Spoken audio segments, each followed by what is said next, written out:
আসসালামু আলাইকুম। কেমন আছেন সবাই? আশা করি ভালো আছেন আপনারা সবাই। আজকে আমরা আবার এক নতুন ভিডিও নিয়ে আসলাম আপনাদের মাঝে তুলে ধরতে। হয়তো আগের ভিডিওতে আমি আপনাদের বলেছিলাম যে বই পড়াটা জায়েজ না এবং জায়েজ না। কিন্তু আজকেও সেই বিষয় তুলে ধরবো, কিন্তু একটু আলাদা। কিন্তু নারী মানুষের বই পড়াটা কি জায়েজ না জায়েজ না, এই বিষয় নিয়ে।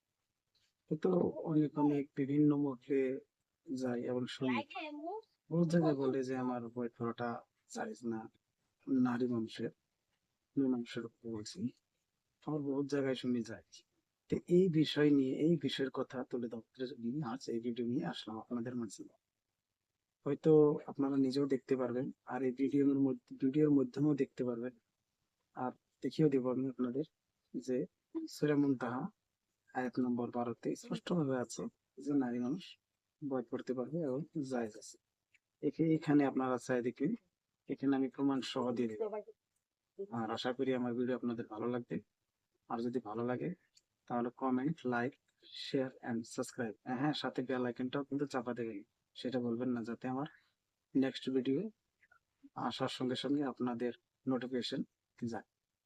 আসসালাম।